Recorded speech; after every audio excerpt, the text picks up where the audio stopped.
So we've come to a very exciting part of our evening, our guests of honor. First of all, the truth is that every one of you is a guest of honor, and our beloved Rabbi Ariel always says the real vessels of the Holy Temple are the people. You're really the vessels of the Holy Temple. And there's a very amazing teaching in the Talmud, in Tractate Yoma. It's very enigmatic. This is what it states. Rabbi Ushaya taught, when King Solomon constructed the first temple, he planted in the first temple all sorts of exquisite golden trees, each bringing forth fruit in season. And when the wind blew through these trees, the fruit would fall, golden fruit. As the verse states, may its fruit rustle like the cedars of Lebanon, may people blossom from the city like the grass of the earth, Psalms 72. There's an idea that Lebanon, when it's described in the Tanakh, is a code for the Holy Temple. So this idea of the wind, the fruit rustling, there's something, it's obviously some sort of very deep metaphor that there were these trees in the Holy Temple that bore golden fruit. And the teaching continues, when the enemy entered into the sanctuary to destroy it, the fruits dried up. As the verse states, the flower of Lebanon becomes devastated. It's a verse from Nahum. However, continues the Talmud, but in the future, the Holy One, blessed be He, will restore these fruits. As the verse states, it will blossom abundantly and will rejoice with joyousness and glad song. The glory of Lebanon has been given to her. So what are these trees that Solomon planted in the Holy Temple? Is this some sort of parable? Were there really fruits of gold? Now obviously the fruits are the people who, as Yitzchak said, give of themselves. These are the real golden fruits, and the wind that is rustling through the trees. This is what's happening now. This is the spirit of prophecy. This is what's coming back into the world. And there's a lot of very precious people here in the audience that have been by the side of the Temple Institute for many, many years. I can't name every single person. I could if you want. I could go through every single table and we could talk about everyone. There are some very special people here. There's one in particular that I have to call out. Would you please stand up, Mr. Marty Morrill? Could you just stand up for a brief moment, Mr. Marty Morrill? Thank you.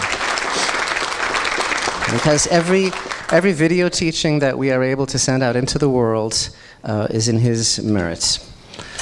But all of you are the treasures of the temple and the fruits of the Holy Temple and the golden fruits. And that's something very special. Now, the first award that we would like to present. Oops, I started from the other side of the bag. Hold on. I never did this before, so cut me some slack here. So it's written here, talking about the vision of the Holy Temple. It will happen in the end of days. The mountain of the temple of Hashem will be firmly established as the head of the mountains, and it will be exalted above the hills, and all the nations will stream to it. For from Zion will the Torah come forth, and the word of Hashem from Jerusalem. You know, there's a lot of people in the world today who say, it's not yet time to build the temple. I deal with that every single day. And so did Haggai the prophet. The first page of Haggai the prophet, he says, God said that it is time, but these people say, no, it's not time. But there are some people who believe that the time has come for us to re-educate the Jewish people in the world. Now, the sages of Israel stated that every generation that does not rebuild the Holy Temple is guilty of its destruction. But there is a couple here tonight who are not guilty, who have done tremendous work to help the Temple Institute to promote the concept of the Holy Temple, and we are very proud to present to Dr. and Mrs. Alex and Irene Shraga the Mount Moriah Award for Promoting Temple Awareness. Please join us.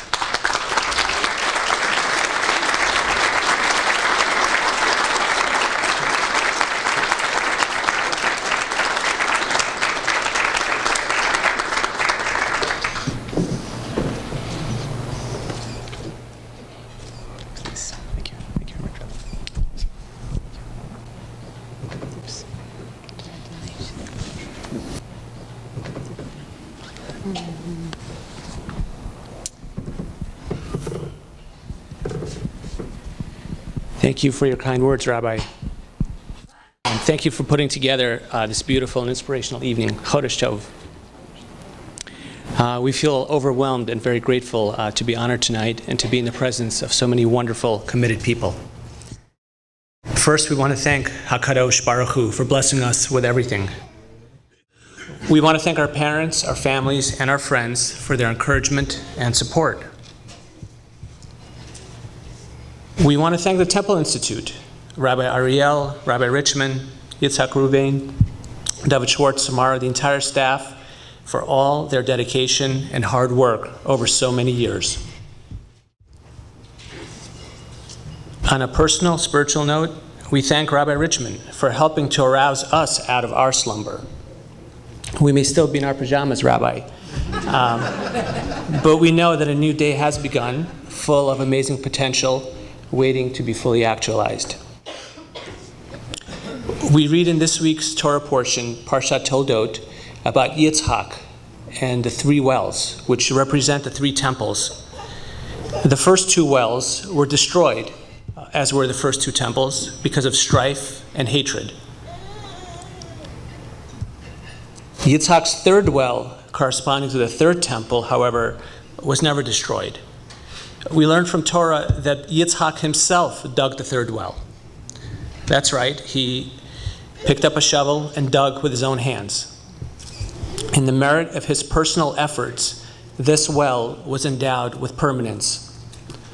So too, we must roll up our sleeves and put our hands to work to rebuild the temple.